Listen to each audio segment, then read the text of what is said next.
it's Jenny with Jenny's Wreath Boutique, and today I want to teach you how I started my successful Etsy shop. I want to go back to where it all began with an idea. So let's just get started. I will go over the numbers toward the end of this video, and yeah, let's just go back to the beginning. This all started several years ago, about 4 years ago actually, when my husband and I bought a new house. It was a brand new build, no landscaping, and I really wanted plants and landscaping and just to make my yard beautiful. But it's very important for me and my husband that I am a stay-at-home mom. I have 3 little kids. They were very little at that time, and it was so important to us. My number one priority was to be a stay-at-home mom. And my husband's work, he has a very unpredictable schedule, and it can be a little bit crazy. So even if I had a regular job, it would just be nuts. So it was really important that I was a stay-at-home mom. So my husband switched careers a year before we had purchased this house. So had an income drop, hadn't gotten all the way back up there. So we had this brand new house. I really wanted to buy all these plants, and I just didn't have a way to. So that's how it all began, a need to buy plants. And if you know me at all, that's not even surprising. So the idea first popped into my head to start a wreath business was after I was visiting with one of my friends, and she had this adorable burlap wreath on her door, and it was so cute. I loved it. And what appealed to me is that the materials were all faux. They wouldn't die. So a little bit of backstory with that. My grandma owned a nursery that I worked at for a long time, a plant nursery, and in the wintertime, I would help her make Christmas wreaths, and that's how I learned to make real wreaths, and I loved it, and she said I was good at it, so that gave me some confidence. I learned kind of how to do a wreath business from her with fresh wreaths, but seeing as I had no following, no audience, no customers to sell to, making fresh wreaths was very intimidating, especially I had nowhere to make them. I didn't know if they would sell, and I would invest all this money into greenery and then it would die, and then all that money would be lost. So that was a little scary for me. So what I did was I learned how to make these burlap wreaths to start. The cool thing was, if they didn't sell right away, it wasn't a big deal because the materials aren't going to go anywhere. So I decided to try it out. I made a burlap wreath. My very first one was with white poinsettia flowers, and it was around Christmas time, and it had these red berries coming out. It was really cute. I really actually liked it. And I thought, you know what? I think I could sell these. I asked some of my friends, and they were really supportive. They thought, yeah, I think you should too.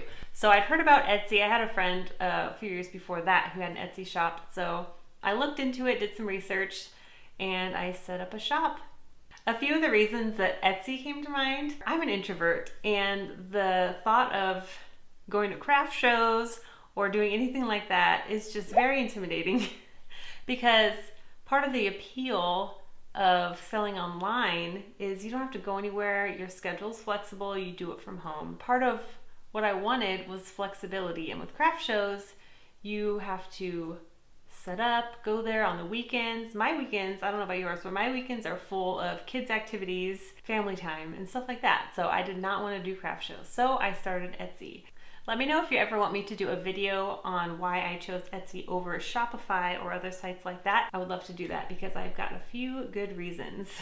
So once I decided I was going to sell my wreaths on Etsy, I had to get some inventory. So I asked my husband if I could go to Michael's and get some supplies. He said yes, but I had to spend very little money. And if you know me at all, I'm very frugal, so that was no problem for me. I did not want to go into debt. I didn't want to do any of that. So it was right after Christmas, and they had a ton of really great Christmas sales, and I stocked up on a lot of Christmas greenery and things like that for, it was like 75 to 80% off at that time. And then I also used coupons to get some spring flowers, 1 grapevine, 1 wire frame, some burlap, and ribbon. That's all I got. And I spent around $70. Most of it was Christmas stuff, so I'm thinking way in the future because this was January. And I got mostly Christmas supplies, but then a few things for spring. And the reason I only got 1 was because I could make multiple wreaths with 1 grapevine. I don't know if that makes sense. So What I mean by that is I made a few different wreath designs without gluing anything in, and I took pictures so I could have different listings and stock my shop with kind of the same materials. And then I did the same with burlap. So I made a grapevine wreath with white peonies and this cute little bow. And then I made a burlap wreath with the same exact design as the grapevine wreath I'd made earlier. And then I made a few other just simple designs because I only had a few materials. So I kind of mixed and matched with the same materials. So I had 10 listings to start.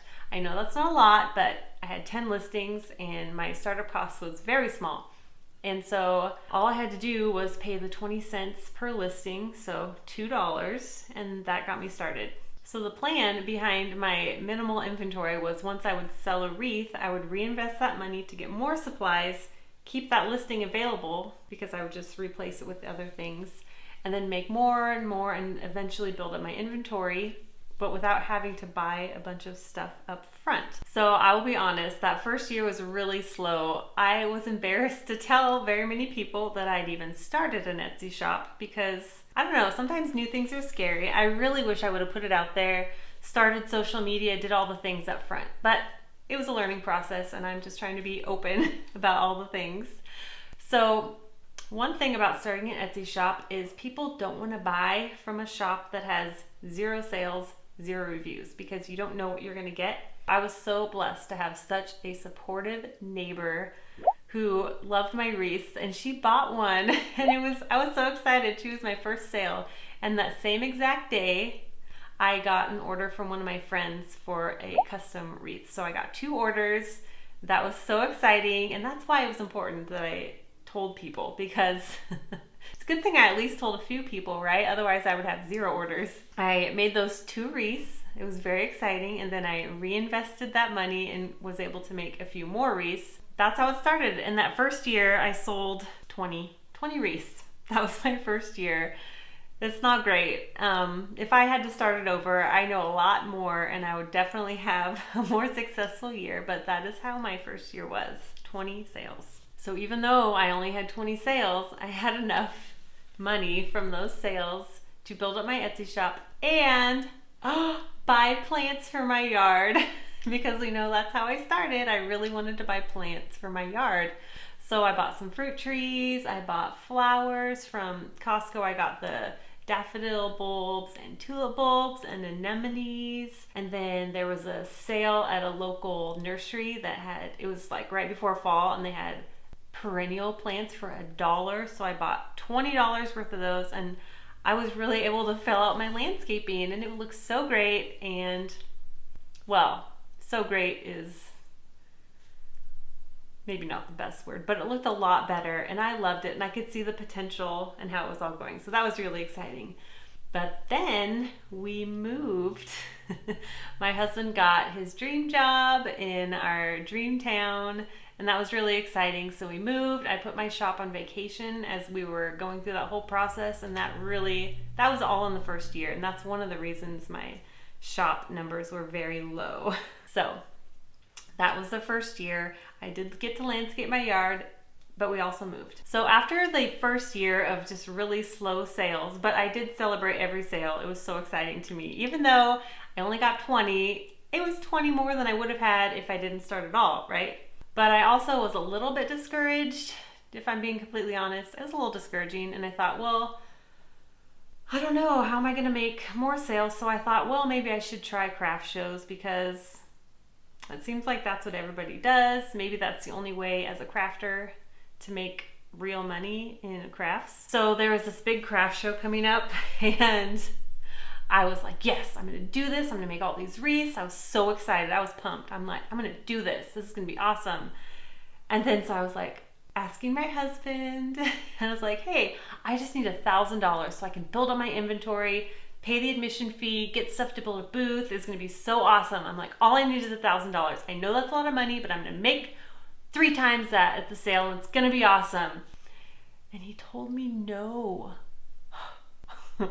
In hindsight, I totally get it. And I'm actually glad he said no, because in February, my sales started to pick up. I got 10 sales in 1 month. February. Looking back, that would be like, I'd probably cry if I only got 10 sales. But then it was so exciting. Ask all my friends. I was like, I got 10 sales this month. It was so great. I was so excited. So with those 10 sales, I started thinking, because the craft show wasn't until April, and this is February, I was like, wow, maybe I could afford this craft show all on my own. So the next month, I got 25 sales.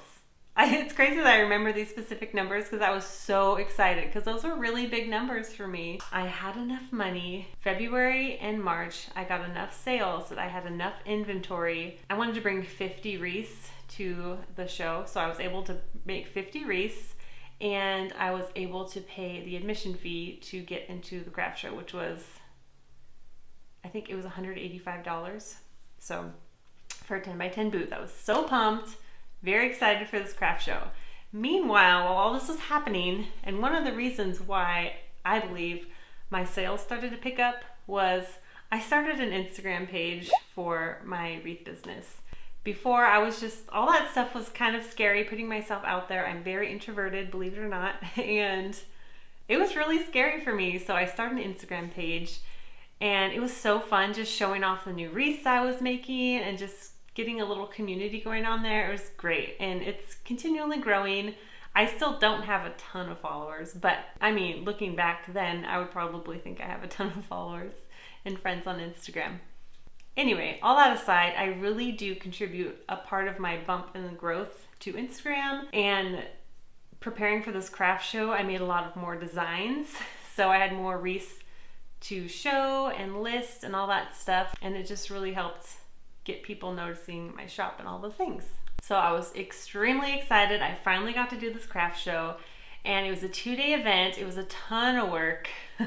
My husband was so sweet. He built me this display out of wood that was left over from my brother's house renovation, if you can follow all that. But it's actually still what I use to photograph my wreaths on. All this build up to this one wreath show, it wasn't exactly what I expected. It was fun. I loved it. It was so fun, like talking to people, meeting other vendors. I'm still friends with some of the vendors that I met then, but I brought 50 wreaths, 50, and I sold 15, which I don't know, that was the first craft fair I'd ever done.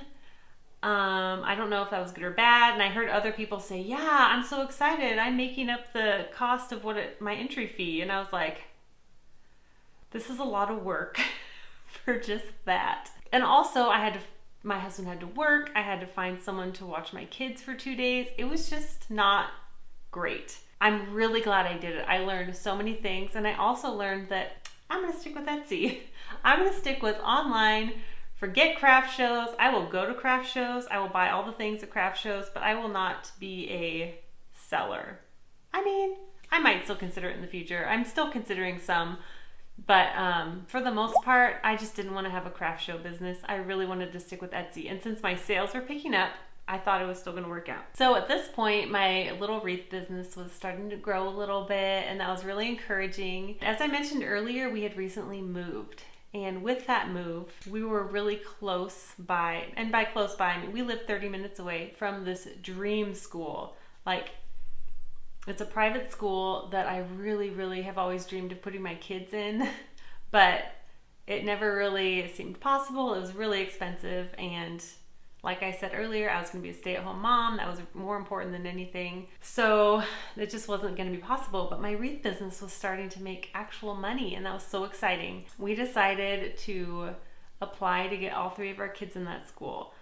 And it was kind of stepping out in faith, because at that point in my wreath business, it was consistently making about half of what I would need to put the kids in there. But we applied anyway because the trajectory of my business, it was going up, and I was really confident that I would make enough. So we applied to get our kids in there, and they all got in, and it was so exciting. You guys don't even realize how freaking excited I was that our kids got into this amazing school. And that meant I better get on this wreath business, because now I'm going to have private school tuition to pay. for 3 kids. What was awesome though was September, that's when we toured the school and we're like, yes, we're gonna put our kids in the school. My wreath business took off, you guys. I am telling you, it took off. It was incredible. And there are 3 main things that I attribute to that. And I will let you know in the next video more details of those things. And so if you don't want to miss that, be sure to subscribe so you'll be reminded and you can watch that video. I'm telling you, these are very helpful. Basically, my photographs, my background, it was all looking a lot better, and that helped me get featured in a few things. And there's some other factors that really went into that. So this last year, my gross revenue from my Etsy shop sales was $80,000. It's crazy, right? So that was $80,000. But if you subtract my shipping fees and Etsy fees, that takes away over $17,000. And then if you take away my supplies, my materials cost, that's another $20,000 to $25,000. That leaves me with about $40,000 profit, which is still great. I am a stay-at-home mom who gets to make wreaths. I love it. And I was able to get $40,000 of profit. My net income was around $40,000. But then there's taxes, of course. And so and I'm just doing estimates because I haven't paid my taxes yet, but I've been paying quarterly because I'm a good girl. What? If you estimate about 25% taxes, that's another $10,000. My net profit after taxes is about $30,000, which I'm so happy with. I'm so happy with that. It's great. And my business is continuing to grow. This is my 4th year doing Etsy. My first year, as I mentioned, was kind of a dud, but I've just learned so much, and yeah, it's been really great. So to recap, my shop made $80,000, but after materials and fees and shipping costs and all that stuff and taxes, all that stuff out of the way, I netted about $30,000, which is fantastic. I'm doing my dream job, honestly. I love what I do. I get to work around my family's crazy schedule. I get to work at home. I love it. I can't say enough good things about it. And it continues to grow. So that's just where I'm at now. I hope this was inspiring for you. If you want to start an Etsy shop, I highly encourage it. It's been so great, and it's literally changed my family's lives. Now, not only does it support my kids going to my dream school for them, it also pays for all their sports, it pays for their piano lessons and other things, and it just really has been helping out the family, and it's been really, really great. It's also really crazy to think that this all started with me wanting to buy some plants. So I want to know, do you have an Etsy shop? If you do, let me know in the comments. If not, do you want to start an Etsy shop? If you do, what's holding you back? I would love to know in the comments. Please let me know. And if you like this video, please hit that like button and subscribe so you can see more videos like this. Thank you so much for watching. Bye.